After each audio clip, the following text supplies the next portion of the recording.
Nga pala, dito ako sa Davao de Oro na LTO, no? Kapitolyo yan, Kapitolyo po yan ng Nabunturan. So ito yung daan.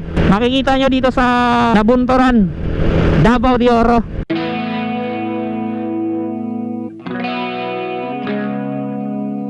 Sa video na ito, ipapakita ko sa inyo ang mga iilan na daan na makikita nyo dito sa Municipality of Nabunturan, na kung saan ito po ang kapital ng probinsya ng Davao de Oro.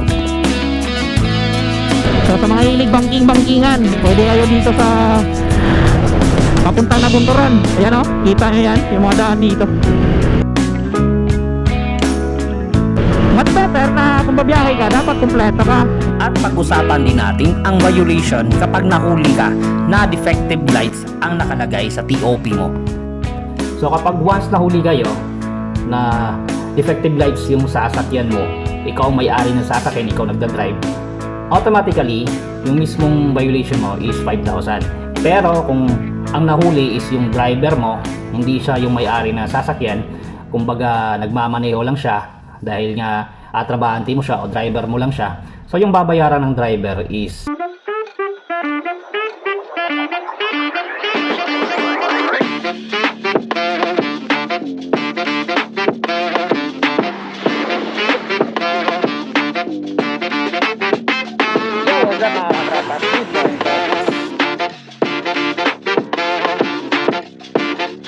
Lalong dre.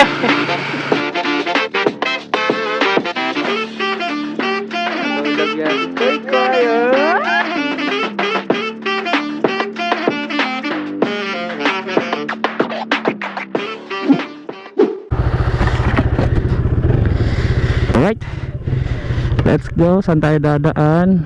Okay, Davao. So, ayan. Nga pala, dito ako sa Davao de Oro na LTO, no? Dito sa Nabunturan. Kasi meron akong sinetel na or binayaran na violation. So, driver ng aking uncle nahuli nung nakaraang araw. Then, nakala kasi namin doon sa Tagum City pwede siya mabayaran, kaso nga lang ayun, di pala po pwede doon mabayaran, kaya dito pala sa Nabunturan. So biniyahe ko na lang dito sa Nabunturan. So ito po yung sa may likod ng Capitol, doon ng Kapitolyo. Then dito sa likod ng Kapitolyo yung LTO Nabunturan. So patabi lang din siya ng Bureau of Fire ng Nabunturan. So ayan, meron pala dito mga nakalagay. So hindi ko kasi kabisado dati, doon sa kabila yung LTO Nabunturan. So bago yung opisina nila, medyo malaki kaysa sa Tagum City na LTO. Saka very comfortable din ang kanilang opisina. Kasi yun, aside sa malaki, saka hindi gaano busy. Hindi ko lang alam kaninang umaga kung busy ba o hindi. So ayan, dito sa gilid ng Kapitolyo, yan, Kapitolyo po yan ng Nabunturan. So dito tayo dadaan sa gilid, tapos sa may likurang bahagi. Pwede din yata dun sa kabila. So I'm not quite sure, pero yun. Let's go, uwi na tayo ng Tagum City. So hindi lang ako nag-vlog kanina papunta dito kasi nga alanganin, nagmamadali ako. At saka hinahanap ko pa yung bagong opisina ng LTO kasi tagal ko na rin hindi nakapunta dito sa Nabunturan para sa mga ganitong klaseng settlement ng mga problema na mga violation. So yan, ito kasi yung trabaho ko as a processor at saka nagsisettle ng mga ganitong violation, no? Ayun, let's go. So at least yun, goods na kasi nasettle ko na. And yan, pauwi na tayo ng Tagum City. So sana hindi umulan kasi medyo makulimlim yung panahon. And hopefully klaro yung aking boses kasi medyo may konting sira yung mic saka yung audio. So isang mapagpalang hapon po sa lahat. And welcome again dito sa aking vlog, sa aking motovlogging content. So ito yung daan, makikita nyo dito sa Nabunturan, Davao de Oro. Malinis at saka maaliwalas naman yung madadaanan nyo. Hindi ganun ka-traffic. Hindi naman ganun ka dami yung dumadaan dito. So shoutout nga pala sa mga taga Nabunturan. So meron ba tayong mga followers and subscribers, especially sa aking YouTube channel, kung meron ba tayong mga subscribers na taga Nabunturan, Davao de Oro. Yun no, bura-bura. Woo! It's been a while din. Nakabalik ako dito, nakapunta ng Davao de Oro, Nabunturan, Davao de Oro. So, kumusta? Kumusta kayo lahat dyan? And hopefully nasa mabuting kalagayan kayo. Masarap pa rin kahit dito lang na biyahe, no? Hindi naman ganun kalayo ang Nabunturan, Davao de Oro from Tagum City. It takes couple of time. So, mga nasa almost 1 hour lang kung hindi ganun kabilis yung pagpapatakbo mo.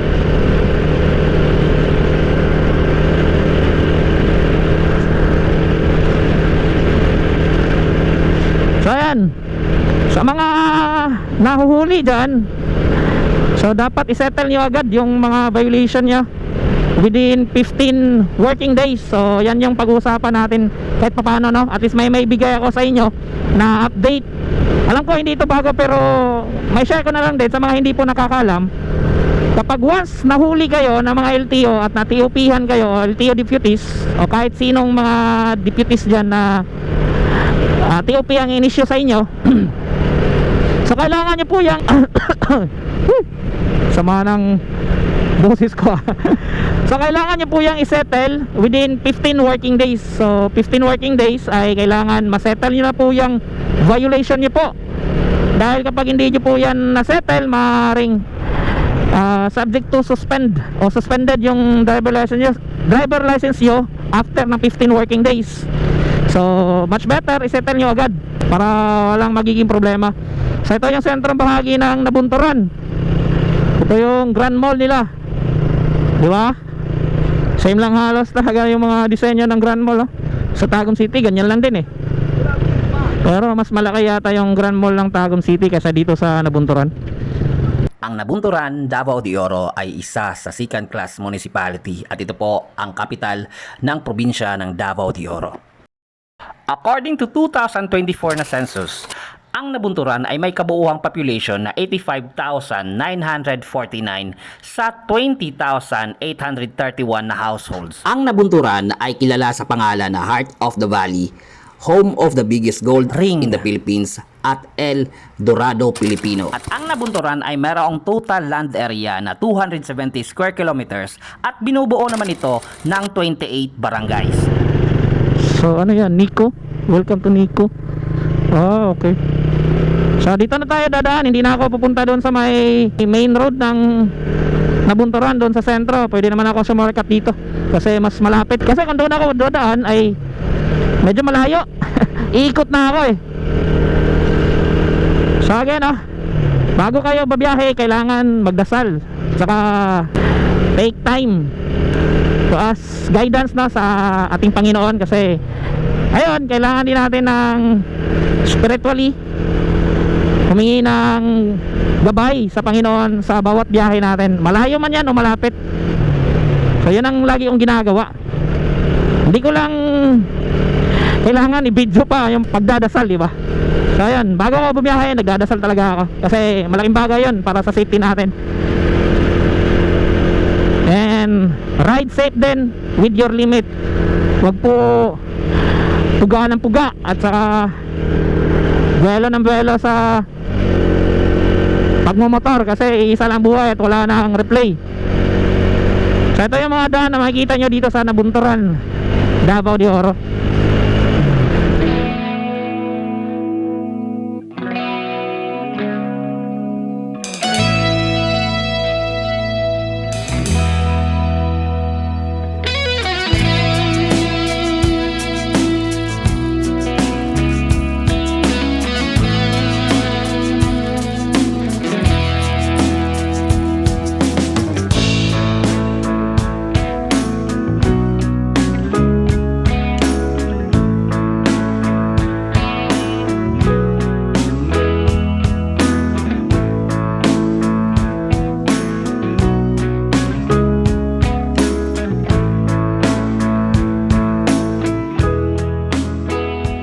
motor ko ay medyo may konting problema.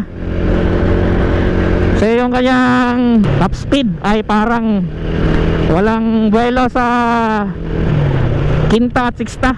So may sira na yon, sigurong kailangan ayusin dito. Keep right. Dapat keep right eh. Dito tayo eh, bawal kayo sumugat. Ano ba yan? Munti ka na. So let's go. So yung takbo ng aking motor ay nasa mga pinakamalakas na ngayon is nasa 75. So hopefully nasa lining lang ang problema nito, kasi medyo may problema ang tingin ko sa lining ng motor ko. Kailangan ko na magpalit ng clutch lining. So buti dito nilagyan na ng mga ano, no, center island for safety purposes, para yung sa kabila hindi na siya didiretso dito kung if ever magkaroon ng aberya, or kapag ikaw dito sumobra ka sa kurbada ay hindi ka na didiretso sa kabilang lane, hindi ka magkukos ng pagsalubong. Mostly na mga daan dito is pababa, paakyat at saka twisties. So marami mga kurbada dito. So sa mga hilig bangking-bangkingan, pwede kayo dito sa papuntang Nabunturan. Ayan o, kita nyo yan, yung mga daan dito.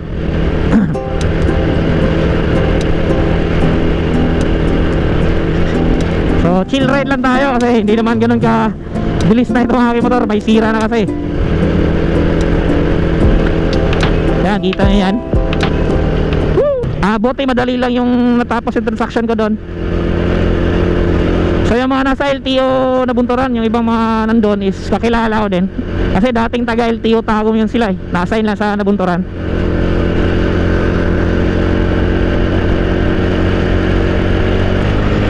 So again, pag-usapan natin yung sa mga violation ha. So hindi na yun bago. Kapag once may nakita kayong nagkumpulan dyan ng mga rider, driver at sasakyan o motorsiklo sa gilid ng daan, so ibig sabihin yan may nanguhuli sa unahan. Maaari kayong huminto din para makimarites kung sino yung mga nanguhuli, kung pwede ka bang dumaan o hindi. Yun ang pinaka-safe na gagawin mo. Pero much better na kung babiyahe ka, dapat kumpleto ka, hindi lang sa lisensya, driver license, sa rehistro, kundi pati rin sa mismong motor mo or sa sasakyan mo when it comes sa mga accessories like brake light, signal light, so side mirror, and also bilang isang driver, kung bibiyahe ka or nagmumotor ka, dapat nakasapatos, di ba? So sa ngayon bawal na talaga yung Crocs, kasi dati okay lang as long as kabit lang yung strap, pero ngayon bawal na yata. So huli ka dun pag naka-Crocs ka, kasi dati okay lang eh. Mayroong memorandum na dati na pwede naman yung Crocs as long as yung strap sa likod is nakasabit, pero ngayon ay hindi na pwede yon. So kailangan naka-close shoes, sapatos man o anything that is close shoes, so hindi yung strap. Buko pie. May nagbebentang buko pie. So yung boses ko din eh, medyo husky. Medyo yung parang sagarap. Sa Bisaya pa.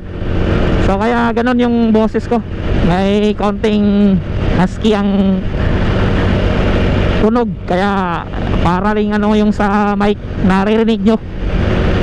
Saka hindi rin kasi kamahalan yung mic ko eh. Simpleng mic lang para sa simpleng pagmomotovlog gaya nito. So nakakamiss yung bumiyahe ng ganitong klaseng mga madadaanan mo, di ba? Sarap sa pakiramdam. Yun o, dito puro twisties, puro kurbada, puro bangkingan. Kung mahilig ka sa bangkingan, di ba? Kung mabilis yung motor mo, lalo na mga big bike, sarap siguro, pero syempre doble ingat. Isa lang buhay, isang pagkakamali sugi. Di ba? Kanina pagpunta ko dito medyo nakaidlip ako eh.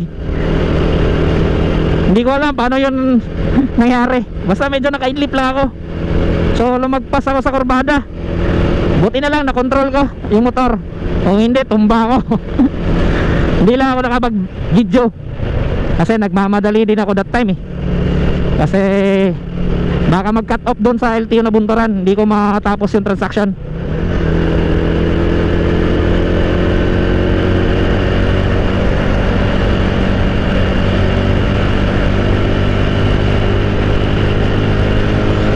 Woo! So medyo na ano lang talaga ako kanina, na-amaze lang kasi yung violation ng driver ni Uncle sa kanyang ELP, sa pagkakalam ko kasi yung defective lights ng sasakyan o motorsiklo, pag once meron kang defective, sa pagkakalam ko dati-dati pa 5,000 po yung violation. So kanina pagbayad ko, na-shock lang ako kasi 1,000 lang yung binayaran eh. Sabi medyo na ano lang eh, siguro napacheck sa LTO na hindi naman siya defective yung lights, naayos agad, kumbaga napa-inspection agad. So siguro kaya ganun na lang ang nilagay, 1,000 plus. So hindi ko masabi o ma-reason out. Pero mostly talaga yung mga ganyang mga violation noon pa man, so 5,000 yung binabayaran sa ganyan pag defective lights, defective like brake lights, tail lights, yung mga ganon.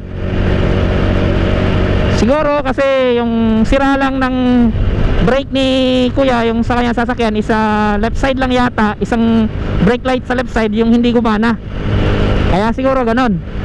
At saka napa-evaluate agad yung sasakyan bago siguro pumasok sa system yung violation, kaya ganon siguro. Woo! Ganda, diba? Yan yung makikita mo sa gilid ng daan ay sobrang nakaka-relax. Oh, di ba? Yung mga ganitong klase mga view sa amin hindi na bago, pero me as minsan lang nakakabiyahe, so na medyo na-amaze pa rin, di ba? So minsan lang kasi nakakabiyahe ng malayuan. Yun, no? So nasa mga 60 lang yung takbo ko. Kasi yun nga, chill ride lang tayo, saka hindi naman ganun kabilis yung motor ko, saka may sira na. Woo! Ganda. Ganda talaga ng tanawin kapag ganyan makikita mo sa gilid sa daan, yung mga palayan. Kasi sa amin doon sa Tagum puro building lang eh, saka mga sasakyan lang makikita mo. Wala kang masyado makikita mga ganyan,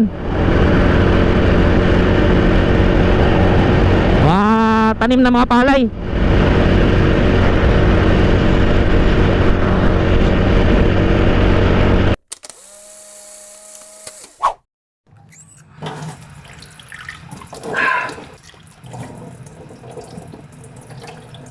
So ay mga paps, andito na ako sa bahay. So kanina lang nakauwi na ako. So nagpahinga lang ng konti. And ito, meron lang akong gustong i-explain kung bakit nga ba yung violation ng driver ng aking uncle is dapat 5,000 yung violation fee ang babayaran niya in terms sa defective brake lights or lights sa kanyang sasakyan na minamaneo. Then naging 1,010 na lang yung binayaran doon sa LTO mismo. So ito pala yung explanation.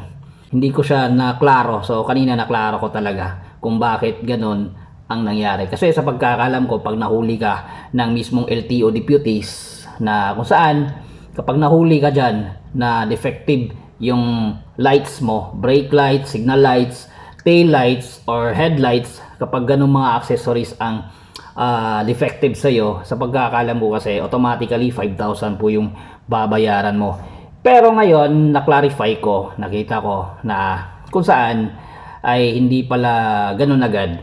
So that would be effective siya kung ikaw mismo yung may-ari ng sasakyan o ng motorsiklo.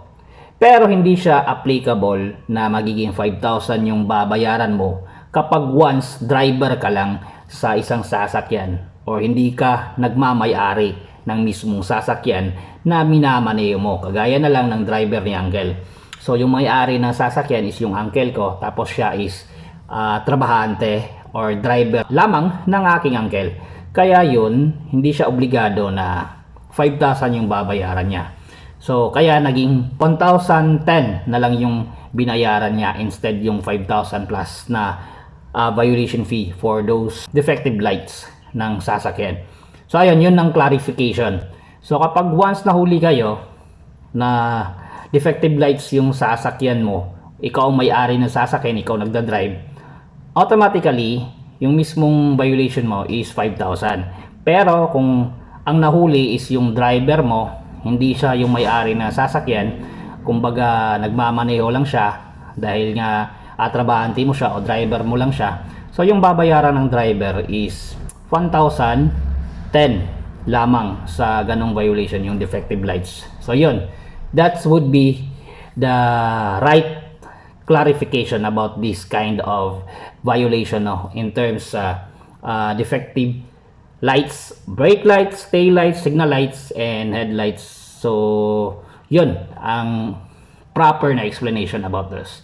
So ayun, at least meron akong na-share sa inyo na magandang video o magandang vlog sa araw na ito. Hopefully nasiyahan kayo, and kung bago ka pa lang dito sa aking YouTube channel, sa aking video, huwag kalimutang mag-like, mag-comment kung ano masasabi nyo, and pakishare ng video na ito para makatulong sa iba, and also subscribe kapag hindi pa po kayo nakasubscribe, then click the bell para updated kayo sa mga bago nating uploads.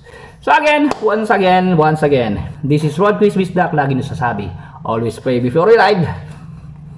Alright, ride safe always, mga amiga. Hanggang sa muli sa mga susunod nating vlog. Peace out.